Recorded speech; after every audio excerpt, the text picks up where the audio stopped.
بسم اللہ الرحمن الرحیم۔ باب الرجل والمرأة یتوضأان من اناء واحد۔ مرد اور عورت دونوں ایک برتن سے وضو کریں، یہ جائز ہے یا نہیں، اسی تعلق سے یہ باب رکھا گیا ہے۔ تو اب الگ الگ بھی کہہ سکتے ہیں، یعنی باب الرجل والمرأة یتوضأان من اناء واحد، ایک برتن سے مرد اور عورت کے وضو کرنے کا باب، یا یہ باب ہے اس بارے میں کہ مرد اور عورت دونوں ایک برتن سے وضو کریں۔ مسئلہ یہ ہے کہ مرد اور عورت دونوں ایک برتن سے وضو کر سکتے ہیں۔ ایک برتن سے وضو کرنے کا مطلب کیا ہے کہ کسی بڑے برتن میں پانی رکھا ہوا ہے اور دونوں کو وضو کرنے کی ضرورت ہے، تو دونوں اس سے پانی نکال کر کے وضو کر سکتے ہیں۔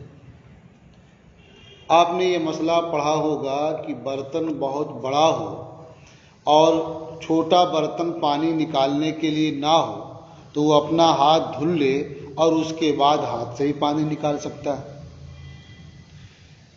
لیکن جہاں بھی یہ آتا ہے کہ مرد اور عورت ایک ساتھ ایک برتن سے وضو کر سکتے ہیں، اس کا مطلب یہ ہے کہ وہ میاں بیوی ہوں، شوہر ہو اور اس کی بیوی ہو، یا جو اس کے محارم ہیں، یعنی جن سے نکاح کبھی نہیں ہو سکتا، وہ ہوں تو کر سکتا ہے اس طرح سے۔ لیکن اجنبی مرد اور اجنبی عورت ہوں تو وہ دونوں ایک ساتھ اس طرح سے وضو نہیں کر سکتے، خاص طور سے اس زمانے میں، ہے نا، اس لیے کہ اس سے فتنہ پیدا ہوگا اور جو گناہ ہے اس کا بھی ظہور ہوگا۔ وہ کیسے ہوگا؟ عورت کا ہاتھ بھی عورت ہے، جب وہ اپنا ہاتھ دھلے گی تو اس اجنبی مرد کے سامنے کھولے گی، یہ گناہ ہے کہ نہیں؟ اس لیے بھی یہ منع ہوگا۔ اپنے سر کا وہ مسح کرے گی تو اس کا بال بھی تو عورت ہے، سر کھولے گی یہ بھی گناہ کا کام ہوگا۔ پاؤں دھلے گی ٹخنوں تک تو اسے چھپانا بھی ضروری ہے، اب اس کے سامنے دھلے گی یہ بھی بے ستری ہوگی۔ تو اس طرح سے اجنبی مرد اور اجنبی عورت یہ دونوں ایک ساتھ ایک برتن سے وضو نہیں کر سکتے، لیکن شوہر ہے اور اس کی بیوی ہے، یہ دونوں ایک ساتھ کرنا چاہیں تو کر سکتے ہیں، یہ جائز ہے، ٹھیک ہے۔ فرماتے ہیں اخبرنا مالک حدثنا نافع عن ابن عمر، ہمیں خبر دی مالک نے، ہم سے حدیث بیان کی نافع نے، وہ ابن عمر سے روایت کرتے ہیں کہ مرد اور عورتیں کان الرجال والنساء یتوضؤون جمیعا فی زمن رسول اللہ صلی اللہ علیہ وسلم، کہ مرد اور عورتیں سب اللہ کے رسول صلی اللہ تعالی علیہ وسلم کے زمانے میں وضو کرتے تھے، اور بعض نسخوں میں ہے من اناء واحد بھی، تو اب معنی کیا ہوگا؟ ایک برتن سے وضو کرتے تھے۔ تو اس سے بظاہر یہ سمجھ میں آتا ہے کہ مرد اور عورتیں سب مل کر کے ایک ساتھ ایک برتن سے وضو کیا کرتے تھے، تو اس میں تو بہت بے پردگی ہوتی ہو، تو کیسے یہ روا ہوگا؟ تو اس کا جواب یہ ہے کہ یہ حکم آیت حجاب کے نزول سے پہلے کا ہے، یعنی جب پردہ کرنے کا حکم نازل نہیں ہوا تھا، جب یہ صورتحال تھی، اور جب پردے کا حکم نازل ہو گیا یہ صورتحال نہیں رہی. اس لیے اب کیا حکم ہوگا؟ ایک ساتھ نہیں کر سکتے کیونکہ پردے کا حکم ہے. یا یہ کہا جائے گا، دوسرا جواب یہ ہو سکتا ہے کہ یہاں جو مرد اور عورت دونوں کا تذکرہ ہے اس سے مراد شوہر اور اس کی بیوی ہے. یعنی اس زمانے اللہ کے رسول صلی اللہ تعالی علیہ وسلم کے زمانے میں ہر مرد اپنی بیوی کے ساتھ ایک برتن سے وضو کر لیا کرتا تھا. ایک برتن ہوتا تھا، اس سے شوہر بھی وضو کر رہا ہوتا اور اس کی بیوی وضو کر رہی ہوتی، تو اس سے بھی کوئی اعتراض نہیں ہوگا. تو یہ بہتر توجیہ ہے کہ یہ کہا جائے کہ کان الرجال والنساء میں مراد مرد کا اپنی بیویوں کے ساتھ وضو کرنا ہے، مطلقاً اجنبی عورتوں کے ساتھ وضو کرنا یا جمع ہونا مراد نہیں ہے. قال محمد، امام محمد رحمۃ اللہ تعالی علیہ نے فرمایا، لا بأس بأن يتوضأ المرأة وتغتسل مع الرجل من اناء واحد. کوئی حرج نہیں ہے اس بارے میں کہ عورت وضو کرے اور غسل کرے مرد کے ساتھ ایک ہی برتن سے.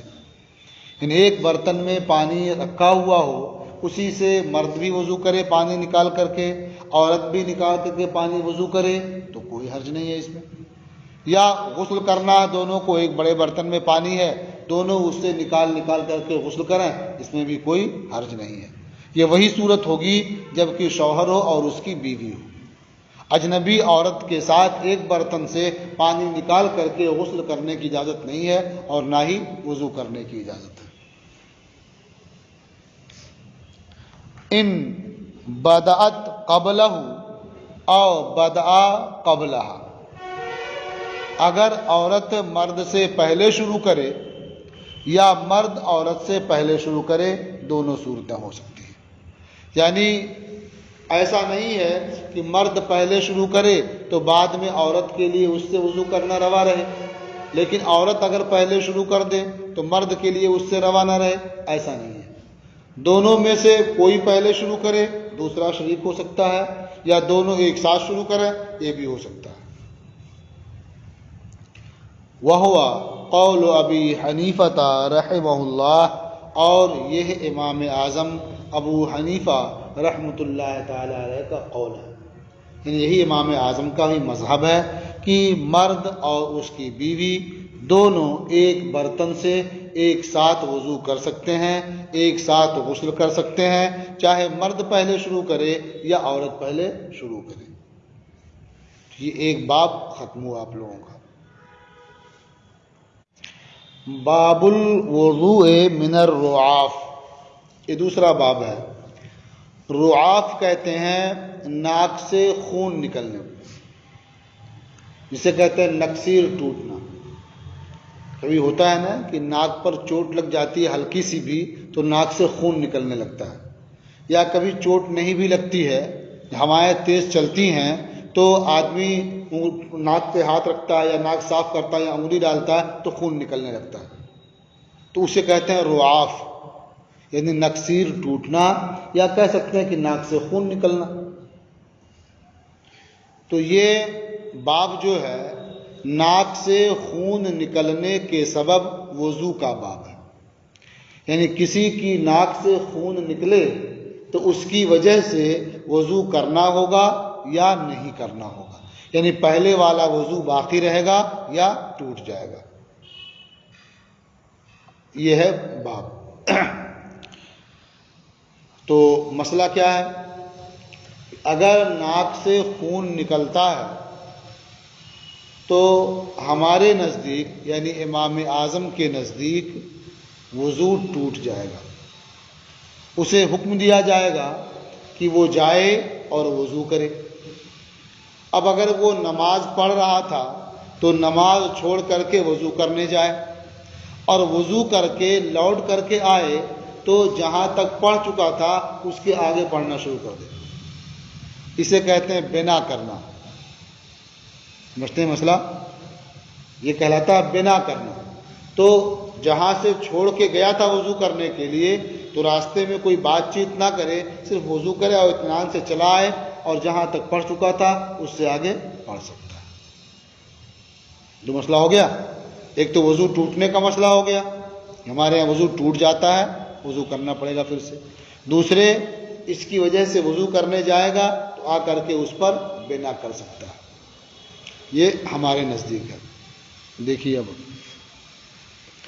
اخبرنا مالک، ہمیں خبر دی امام مالک نے، حدثنا نافع، ہم سے حدیث بیان کی نافع نے، عن ابن عمر، ابن عمر سے روایت کرتے ہیں، انہو کان اذا رعوف رجع، ان کا طریقہ یہ تھا کہ جب ان کی ناک سے خون نکلتا، انہو اذا کان رعوف، جب انہیں رعاف کی شکایت ہوتی، ناک سے خون گرنے کی شکایت ہوتی، رجع تو واپس لوٹتے، فتوضا تو وضو کرتے، ولم یتکلم اور کسی سے بات چیت نہیں کرتے، ثم رجع پھر وضو کر کے واپس لوٹتے، یعنی جہاں نماز پڑھ رہے ہوتے وہاں چلے جاتے، فبنا علی ما صلی، تو اسی پر بنا کرتے جو پڑھ چکے ہوتے۔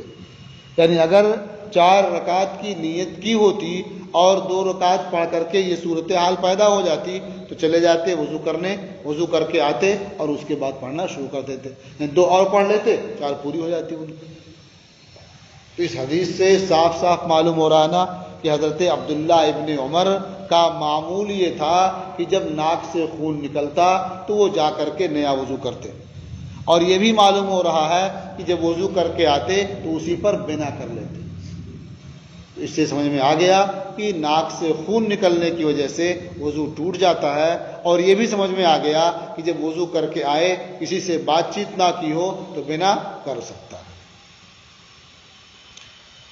اخبرنا مالک، ہمیں خبر دی مالک نے، حدثنا یزید بن عبداللہ، حدثنا یزید بن عبداللہ ابن قصید، ہم سے حدیث بیان کی یزید ابن عبداللہ ابن قصید نے، انہو رآ سعید ابن المسیب رعوفا، انہوں نے سعید ابن مسیب کو دیکھا کہ ان کی ناک سے خون نکلا، ان کی نکسیر ٹوٹی، وہو یصلی، اور وہ نماز پڑھ رہے تھے، یعنی حالت نماز میں ناک سے خون نکل گیا۔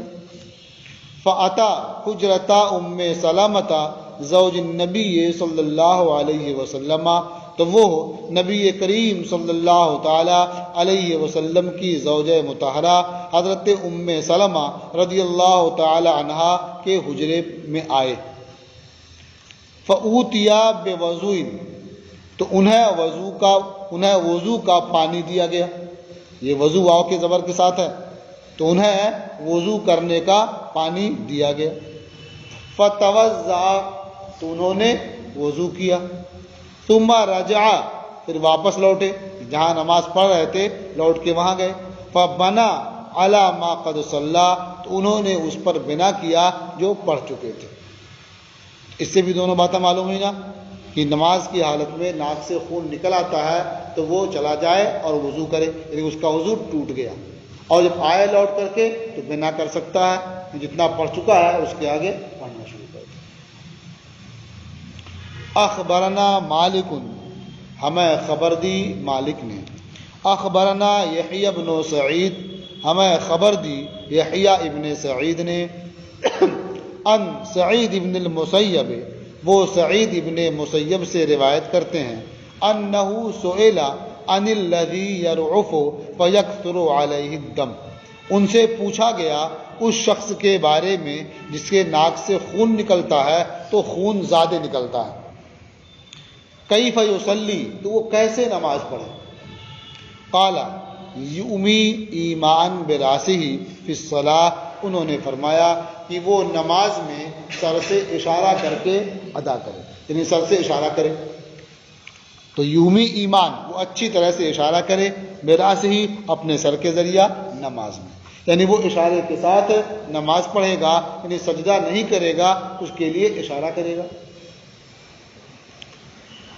تو اس سے ایک مسئلہ یہ معلوم ہوتا ہے کہ اگر زیادہ ناک سے خون نکلنے لگے اور وہ سجدہ نہ کر سکے کہ جب کرے گا تو اور خون نکلے گا، تو اس میں چٹائی کے آلودہ ہونے کا یا جو فرش ہوگا نیچے مصلی جو ہوگا اس کے خراب ہونے کا اندیشہ ہوگا، آدمی کے اپنے کپڑے کے خراب ہونے کا بھی اندیشہ ہوگا، اس لیے وہ اشارے سے نماز پڑھ سکتا ہے۔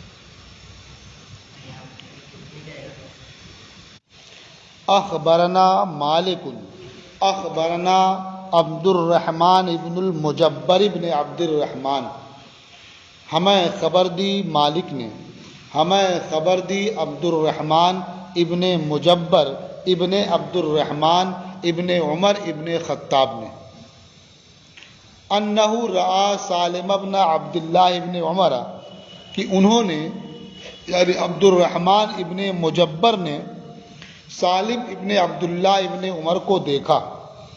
کیا دیکھا؟ یدخل اصبعہ فی انفہ، کہ وہ اپنی انگلی اپنی ناک میں ڈال رہے ہیں۔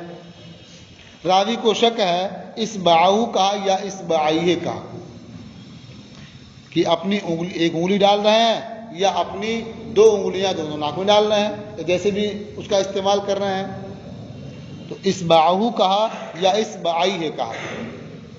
ثم یخرجھا، پھر وہ انگلی نکال رہے ہیں، وفیہا شیء من دم، اور انگلی پر کچھ خون لگا ہوا ہے۔ تو ایسا ہوتا ہے نا کہ آدمی اپنی انگلی ڈالا نکالا اس میں خون لگا ہوا ہے، دوسری ڈالا نکالا اس میں خون لگا ہوا ہے، کبھی کچھ بھی نہیں لگا ہوا ہے، یا کبھی ناک میں جو پانی ہوتا ہے وہی لگا رہتا ہے۔ تو اس کو انہوں نے دیکھا کہ جب انہوں نے انگلی نکالی اپنی تو اس پر کچھ خون تھا۔ فیفتلہ، تو دیکھا کہ اسے حرکت دے رہے ہیں، ہوتا نا انگلی کو سوکھا لگ گیا ایسے کر دیا جھڑ جاتا ہے، فیفتلہ، تو اسے حرکت دے رہے ہیں۔ ثم یصلی، پھر نماز پڑھ رہے ہیں، ولا یتوضا، اور وضو نہیں کر رہے ہیں۔ اس سے کیا سمجھ میں آیا کہ اگر کوئی شخص اپنی ناک میں انگلی ڈالتا ہے اور اس کی انگلی پر کچھ خون کا اثر معلوم ہوتا ہے تو اس سے وضو نہیں ٹوٹے گا۔ اب آپ کو لگ رہا ہوگا کہ اوپر کہا کہ خون نکلتا ہے ناک سے تو وضو ٹوٹ جائے گا، اور یہاں کہہ رہے ہیں کہ انگلی ڈالی اور لگ گیا خون اس پر تو وضو نہیں ٹوٹے گا۔ ایسا کیوں ہے؟ کہ وجہ یہ ہے کہ وضو ٹوٹتا ہے خون نکلنے سے، سمجھ رہے ہیں نا؟ خون ظاہر ہونے سے یہ وضو نہیں ٹوٹتا۔ جیسے کہیں دیوار میں یا کسی چیز میں آپ کا ہاتھ لگ گیا اور چمڑا چھل گیا اوپر کا، تو وہاں خون دکھائی دیتا ہے نا، تو وہ خون نکلا نہیں ہے بلکہ وہ ظاہر ہو گیا ہے، اسے اصطلاح میں کہتے ہیں بادی ہے، یعنی ظاہر ہونے والا۔ خون تو ہے ہی ہے وہاں، دکھ نہیں رہا تھا اب دکھنے لگا بس، سمجھ گئے نا؟ تو اس سے وضو نہیں ٹوٹتا۔ لیکن جب وہ بہنے لگا تب وہ گویا اپنی جگہ سے نکلا، تب نہ گیا کسی اور کی جگہ، جب تک بہا نہیں تھا جب تک وہ اپنی جگہ تھا۔ تو خارج جب ہوگا تو باہر جائے گا نا، اس کے معنی میں یہ بات پائی جاتی ہے نا، جب نکل کے کہیں اور گیا تب وہ ہوا خارج۔ اسی لیے کہتے ہیں کہ جب خون بہے گا یا ٹپکے گا تب وضو ٹوٹے گا۔ تو اوپر جو بات کی گئی ہے وہ خون بہنے کی، کہ ناک سے خون بہ رہا ہے تو اس کا وضو ٹوٹ جائے گا، اور یہاں خون بہ نہیں رہا، خون کہیں لگا ہوا تھا انگلی میں لگ گیا، کہ بہنا نہیں پایا گیا اس لیے وضو نہیں ٹوٹے گا، سمجھ رہے نا؟ تو اسی لیے جب وہ انگلی ڈالتے پھر نکالتے تو خون کا کچھ اثر معلوم ہوتا، اسے رگڑ لیتے ایسے ہی، پھر نماز پڑھتے اور وضو نہیں کرتے۔ امام محمد رحمۃ اللہ علیہ فرماتے ہیں قال محمد وبہذا کلہ ناخذ، امام محمد رحمۃ اللہ علیہ نے فرمایا اور ان سب باتوں کو ہم اختیار کرتے ہیں۔ تو کتنی باتیں ہو چکی؟ ایک بات مثلا یہ ہو گئی کہ ناک سے خون نکلنے کی وجہ سے وضو ٹوٹ جاتا ہے، اسے ہم اختیار کرتے ہیں، اس کا ہم حکم دیتے ہیں۔ دوسری بات یہ ہو گئی کہ جب وضو کر کے آئے تو وہ بنا کر سکتا ہے، جتنی پڑھ چکا تھا اس کے آگے وہ پڑھ لے، اسے بھی ہم اختیار کرتے ہیں. 2 بات ہو گئی. تیسری بات یہ کہ اگر ناک میں انگلی ڈالے اور اس پہ خون کا اثر معلوم ہو تو اس سے وضو نہیں ٹوٹے گا. سمجھ نا؟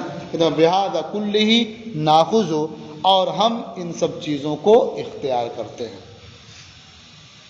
اور ایک بات یہ بھی معلوم ہوئی کہ اگر آدمی سجدہ کرے تو ناک سے خون نکلے گا، اور سجدہ نہ کرے اشارہ کرے تو خون نہیں نکلے گا، تو وہ اشارے سے نماز پڑھے. اس کا بھی حکم دیتے ہیں. تو 4 چیزیں ہو گئیں. سمجھے نا؟ بہذا کلہ، اور ہم ان سب کو اختیار کرتے ہیں، ان 4 چیزوں کو. اس کا بیان ہو چکا. امر الرعاف، اب ہر ایک کی تفصیل کرتے ہیں کچھ. فامر الرعاف فإن مالک بن انس کان لا یاخذ بذلک، رہا مسئلہ رعاف کا یعنی ناک سے خون نکلنے کا، تو امام مالک ابن انس اسے اختیار نہیں کرتے ہیں. یعنی وہ اس بات کو نہیں مانتے ہیں کہ ناک سے خون نکلنے کی وجہ سے وضو ٹوٹ جائے گا. ان کے یہاں کیا ہے کہ جو چیز سبیلین سے نکلے اس سے وضو ٹوٹتا ہے. ظاہر بات ہے کہ ناک سے جو خون نکلا یہ سبیلین سے نکلنا پایا نہیں گیا، یعنی پیشاب یا پاخانے کے مقام سے نکلنا تو پایا نہیں گیا، اس لیے وضو نہیں ٹوٹے گا. ویرا، ان کا خیال یہ ہے یا ان کا مذہب یہ ہے کہ اذا رعف الرجل فی صلاته، کہ جب مرد کی ناک سے خون نکلے اس کی نماز میں تو وہ خون دھو لے اور نئے سرے سے نماز ادا کرے. یعنی اب خون نکلا ہے یعنی کہ نماز پڑھے اسی کے ساتھ، جا کر کے خون دھل کر کے آئے اور اس کے بعد نئے سرے سے نماز پڑھے. تو گویا اس سے سمجھ میں آتا ہے کہ نہ اس کا وضو ٹوٹا اور نہ ہی وہ بنا کر سکتا ہے. وَيَسْتَقْبِلَ الصَّلَاةَ ہے نا کہ نماز پڑھے نئے سرے سے. حالانکہ ان کے بارے میں یہ بھی کہا جاتا ہے کہ یہ قول بھی ان کا ہے کہ وہ بنا کر سکتا ہے، وہ بنا کر سکتا ہے، لیکن یہاں جو ذکر کیا وہ کیا کہ وہ نئے سرے سے نماز پڑھے. فَأَمَّا أَبُو حَنِيفَةَ فَإِنَّهُ يَقُولُ، لیکن امام اعظم ابو حنیفہ رحمۃ اللہ تعالی علیہ تو وہ فرماتے ہیں فَإِنَّهُ يَقُولُ، تو وہ فرماتے ہیں بما روا مالک، اس دلیل کی بنیاد پر جسے روایت کیا ہے امام مالک نے ابن عمر سے روایت کرتے ہوئے، وہ سعید ابن مسیب سے روایت کرتے ہیں. کیا کہتے ہیں؟ انه ينصرف، کہ وہ ناک سے خون نکلے گا تو وہ جائے گا واپس، فیتوضا، تو وضو کرے گا، ثم یبنی علی ما صلی، پھر وہ بنا کرے گا اس پر جو پڑھ چکا ہے. کب؟ ان لم یتکلم، جبکہ اس نے بات نہ کی ہو. وہو قولنا، اور یہی ہمارا قول ہے، یعنی امام اعظم کا یہی مذہب ہے. وَأَمَّا اذا کثر الرعاف، ایک مسئلہ اور تھا نا، 2 کی بات تو ہو چکی، ایک بنا کرنے کی اور ایک ناک سے خون نکلے تو وضو ٹوٹنے کی. ایک مسئلہ تھا کہ جب خون زیادہ نکلے تو وہ کیا ہے اشارے سے نماز پڑھ لے. تو اس کے بارے میں فرماتے ہیں وَأَمَّا اذا کثر الرعاف، لیکن جب ناک سے خون زیادہ نکل رہا ہو، وَأَمَّا اذا کثر الرعاف علی الرجل، لیکن جب آدمی پر ناک سے خون نکلنا زیادہ ہو جائے، یعنی زیادہ خون نکل رہا ہو، فَكَانَ إِنْ أَوْمَأَ بِرَأْسِهِ ایمان لم يرعف، تو اگر یہ صورت ہو کہ اگر اپنے سر سے اشارہ کرے تو ناک سے خون نہ نکلے، اور اگر سجدہ کرے رعوفا تو ناک سے خون نکلے، اب کیا کرے گا؟ أَوْمَأَ بِرَأْسِهِ ایمان، تو وہ اپنے سر سے اچھی طرح اشارہ کرے گا، یعنی اشارے سے نماز پڑھ لے گا، اور یہ نماز پڑھ لینا اس کے لیے کافی ہوگا، یعنی اشارے سے نماز پڑھنا کافی ہوگا. وَإِنْ كَانَ يَرْعُفُ كُلَّ حال، اور اگر ہر حال میں ناک سے خون نکل رہا ہے، یعنی سجدہ کرتا ہے تب بھی خون نکلتا ہے، اشارہ کرتا ہے تب بھی خون نکلتا ہے، تو کیسے پڑھے گا؟ سجدہ، یعنی وہ سجدہ کرے گا، اشارہ نہیں کرے گا. پھر اشارہ کرنا صرف اس لیے تھا کہ اس صورت میں خون نہیں نکلتا ہے، اور جب اس صورت میں بھی خون نکل رہا ہے تو اشارہ کرنے کوئی فائدہ نہیں ہوا، تو ویسے نماز پڑھ لے گا، سجدہ کرے گا. اب چوتھا مسئلہ تھا، انگلی ڈالا اور خون لگ گیا ہاتھ میں.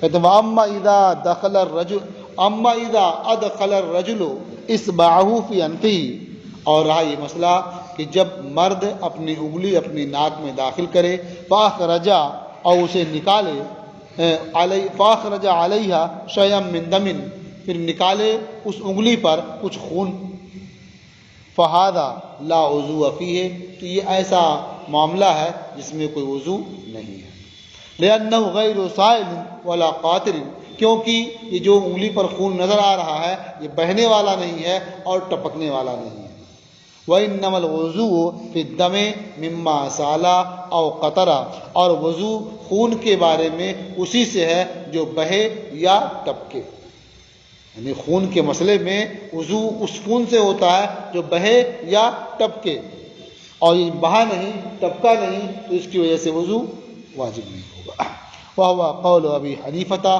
اور یہ امام اعظم ابو حنیفہ رحمۃ اللہ تعالی علیہ کا قول ہے یہ باب بھی ختم ہوا اور آپ کا سبق بھی آج کا مکمل ہوا